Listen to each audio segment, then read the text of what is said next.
ભારત માતા કી જય। તો મિત્રો, આજે આપણે એક એવા ખેડૂતની મુલાકાત લઈશું કે જે ડુંગળીનું બીજ કઈ રીતે તૈયાર કરવું એના વિશેની માહિતી આપશે।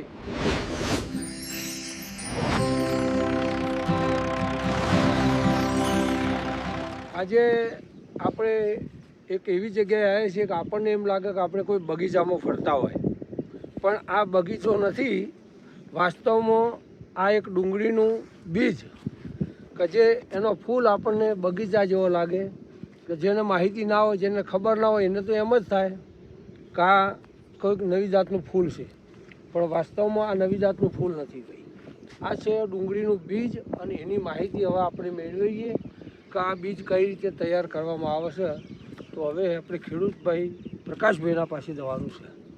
તો પ્રકાશભાઈ, અમે તમારી પાસે બીજની માહિતી લઈએ છીએ, તો તમે આ બીજ કઈ રીતે તૈયાર કરો છો? અમે આ બીજ જાણે ઉનાળુ ડુંગળી પાકે એમાંથી હારા હારા પીસ રાખીએ, આપણે ગમે એવા મોટી સાઈઝના, એ પછી 10 મણ જેવા રાખીએ। હા, એ દિવાળી સુધી, દિવાળી વખત ઠંડક આવે થોડી, એ વખત ખેતર તૈયાર કરીને ચાહરા પાડીને અને એક ફૂટના ગાળા ચાહરામાં ઉપર ચોડી દઈએ એક ડુંગળી, પછી પિયત આપીએ। આ તે તમે આ જે ચાહરા તૈયાર કરો, આ જે ચાસ બનાવે, તો એના અંદર ખાતર શરૂઆતમાં કયું ખાતર વાપરતા હોય છો? ખાતર એક સોણિયું નાખીએ છે, ડીએપી। સોણિયું અને ડીએપી ખાતર અંદર ભેળવી અને પછી આ ચાસ તૈયાર કરો? હા, ચાસ તૈયાર કરી દઈએ। હા, પછી આની અંદર તમે બીજું પાણીના સાથે કંઈ આપો છો? એ વખત ગાયનું સોન હોય ને મૂતર હોય, એ બે જવા દઈએ છે। હા, તો મિત્રો, જ્યારે આ ચોપીને તૈયાર કરે છે પાળાની અંદર, ત્યારે એમની અંદર જે પાણી વાળે એ વખત આ જે 1 ફૂટના અંતરે ડુંગળી મૂકેલી હોય, એ ડુંગળીને ઉગાવો આવે સારો, એના માટે ગાયનું છોણ અને મૂતર આ પલાળીને રાખે છે। એ લગભગ 15-20 દિવસ સુધી પલાળેલું હોય, એ ચાસની અંદર થોડું થોડું આપતા હોય છે, જેથી કરી અને એના ઉગાવો સારો એવો મળી રહે। પ્રકાશભાઈ, જ્યારે આપણે આ ડુંગળી ચોપીએ ત્યારે એક ડુંગળીનો પીસ જે ચોપ્યો હોય, તો એના અંદરથી આ જે ફૂલ દેખાય એ એક જ ફૂલ નીકળતું હોય છે કે વધારે ફૂલ નીકળતા હોય? આમાં એક જ પીસ લગાવેલો હોય છે, એમાંથી 4-5 હા ભૂંગા નકળતા હોય બીજ। એટલે તમારો કહેવાનો મતલબ એ છે કે અમે જ્યારે આની ચોપણી કરીએ ત્યારે એક પીસ મૂકતા હોઈએ છીએ, પણ એક પીસમાંથી 6, 7, 5 એવા, જો કે આ ડોકાની અંદર 7 પીસ છે, એ 7 અલગ અલગ પ્રકારમાંથી આ ફૂલ નીકળે અને એના અંદર દાણા બંધાતા હોય છે। આ જે ફૂલ તૈયાર કર્યો, તો આમાં કઈ કઈ તકલીફો તમને પડે છે?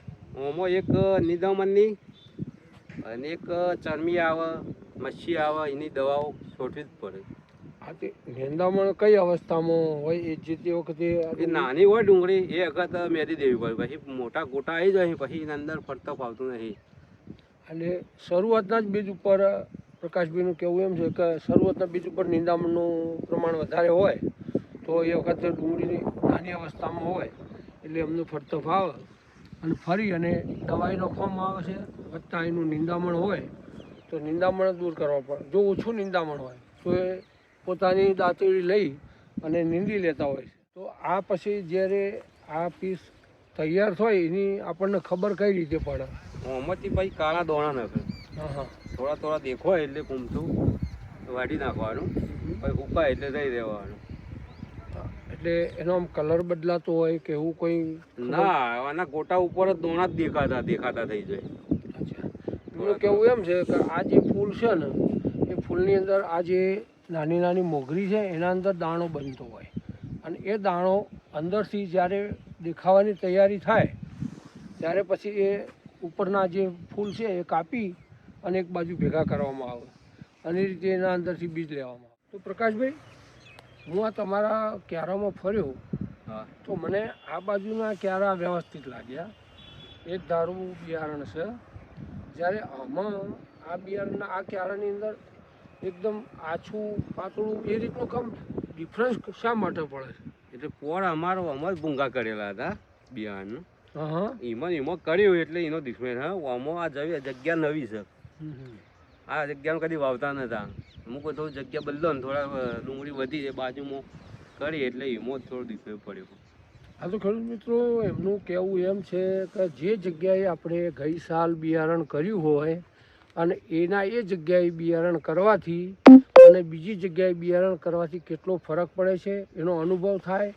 અને એ અનુભવ આ ચોખ્ખો દેખાય છે કે જે જગ્યાએ ગઈ સાલ બિયારણ કર્યું અને આ સાલ કર્યું એમાં ગઈ સાલનું જે બિયારણ છે એ થોડી જગ્યા મંદી પડી ગઈ છે અને એમાં જગ્યાઓ પડી ગઈ છે. જ્યારે આ નવી જગ્યા આવી તો અમે પૂરેપૂરું બિયારણ સારી રીતે એના અંદરથી તૈયાર થઈ ગયું છે. તો એમનું કહેવું એ છે કે જે જગ્યાએ બિયારણ કર્યું હોય એમાં ફરીવાર બિયારણ ન કરવું અને કરવું તો 1 વર્ષ પછી કરવું. તો ખેડૂત મિત્રોને જણાવું કે આ અમારી સ્પેશિયલ ક્વોલિટી જે અમારા ગામની એક મહત્ત્વની બાબત કહેવાય કે ડુંગળીનું બીજ અમારા ગામનો કોઈ પણ ખેડૂત જે ડુંગળીનું વાવેતર કરતો હોય એ બીજ બહારથી ખરીદીને લાવતા નથી. એ આ રીતે પોતાના ઘરે જ તૈયાર કરે છે અને તૈયાર કરી અને પોતાના ઘરે પોતાના જ ખેતરમાં એનું વાવેતર કરે છે. અને એના માટેની વિશેષ માહિતી પણ અમે તમને આગળ બતાવીશું કે એનું રહસ્ય શું છે, એ કઈ અવસ્થામાં એને કાપો છે અને કઈ રીતે દાણા છૂટા પાડે છે.